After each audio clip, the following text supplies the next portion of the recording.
नमस्कार, मैं सचिन दीक्षित।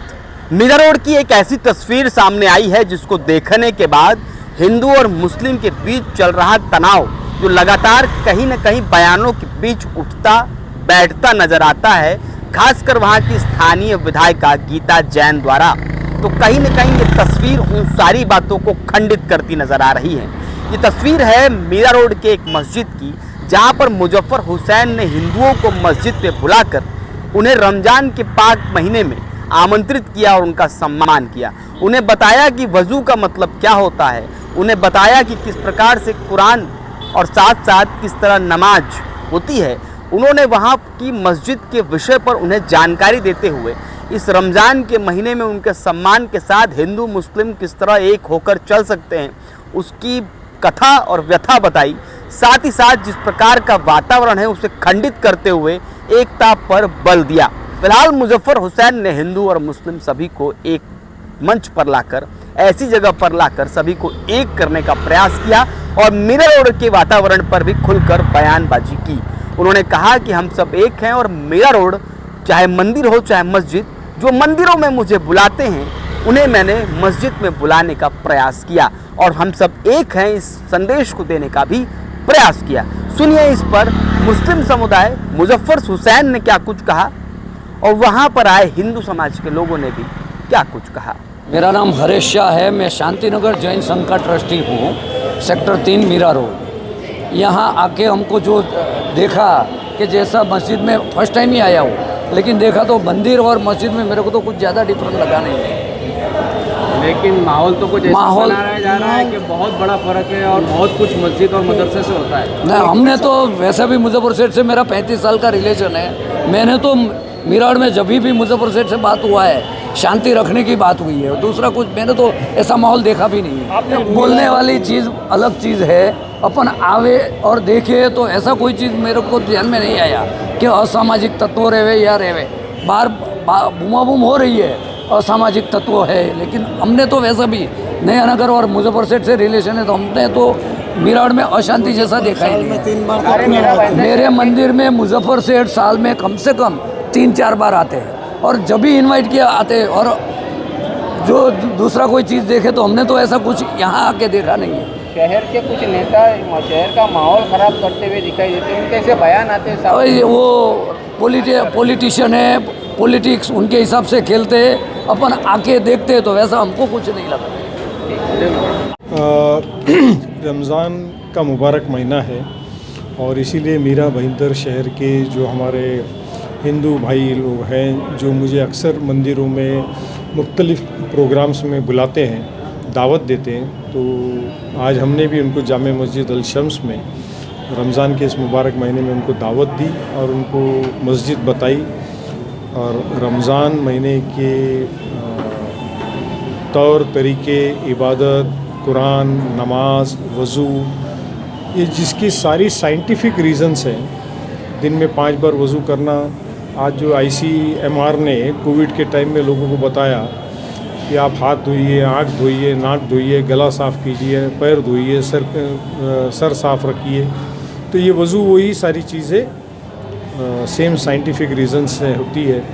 जो जाली वाली टोपी लेकर के अक्सर टिक्का टिप्पणी की जाती है कई लोगों की तरफ से और एक सामाजिक भावना भड़काने का काम किया जाता है, तो वो मैंने रीज़न बताया कि मुख्तलिफ़ राज्यों के अंदर टोपी, फेटा ये पहनने का चलन ये हिंदुस्तान का एक कल्चर है और इंसान को उसके जिस्म में सब में ज़्यादा अजीज़ कोई चीज़ है, दिन में 10 बार अगर वो चीज़ को संवारता है तो वह है अपना बाल।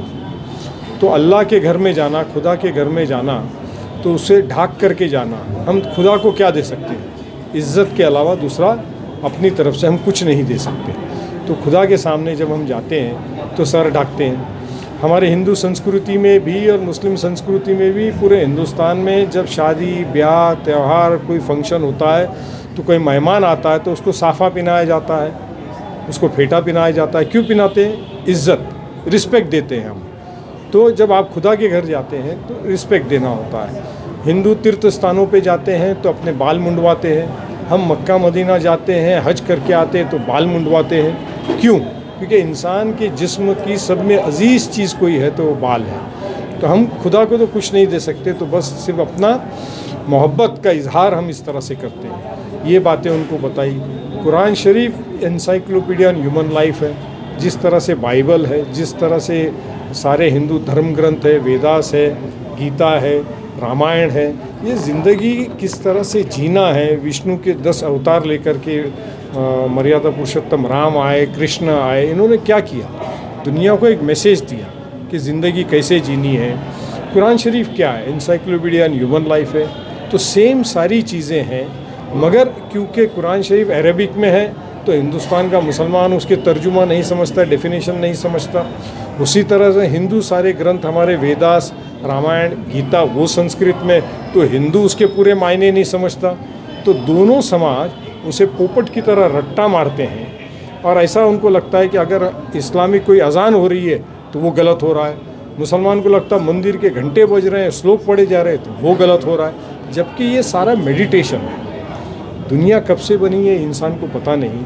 हम 25-50 साल की ज़िंदगी में आते हैं और अपने आप को मज़हब के ठेकेदार के रूप में बताते हैं और ये मज़हब गलत है, वो मज़हब गलत है, इसके ऊपर हम फसादात करते हैं। तो इसीलिए आज मैं जिस तरह हर मंदिरों में जाता हूँ, उनके जलसों में जाता हूँ, उनके बयानात सुनता हूँ, तो इसीलिए हमने सोचा कि उनको भी यहाँ दावत दी जाए, बुलाया जाए, बताया जाए कि आप जिस तरह से श्रावण का उपवास करते हैं, ईस्टर में रोज़ा रखा जाता है, उपवास किया जाता है, मुसलमान रमज़ान में रोज़ा करता है। बेसिकली रोज़ा क्या है? अपने आप पे काबू रखना, दीन की तरफ मतलब इबादत करना और बॉडी के इम्यून सिस्टम को मजबूत करना। आज कोविड में लोगों ने क्या किया, डॉक्टर ने क्या बताया, आज डॉक्टर्स के पास जाओ और मेडिकल लोगों के पास जाओ तो क्या करते हैं कि 12 घंटे का इंटरमीडिएट फास्टिंग कीजिए। रोज़ा क्या है, उपवास क्या है, फास्टिंग क्या है? ये बेसिकली बॉडी के इम्यून सिस्टम को बिल्ड करने का साइंटिफिक तरीका है, जिसे मज़हब के नाम से दिया गया है ताकि इंसान उसका पालन करे। Thank you. इस संपूर्ण व्यथा को देखने के बाद एक बात तो स्पष्ट है कि मिरर और अमन और चैन को बरकरार रखने के लिए हिंदू मुस्लिम अब एकता के साथ आगे बढ़ रहे हैं और अमन और शांति वाला वातावरण बनाने में प्रयासरत हैं। अब देखना ये होगा कि इस पूरे वातावरण को सही और सही दिशा में आगे बढ़ाने के लिए जिस तरह मुजफ्फर हुसैन ने कदम उठाए, उस तरह और अन्य दल किस तरह कदम उठाते हैं और आने वाले समय में इस कदम पर भी क्या गीता जैन कोई कंट्रोवर्सी बयान देंगी, ये सब कुछ देखने वाली बात होगी।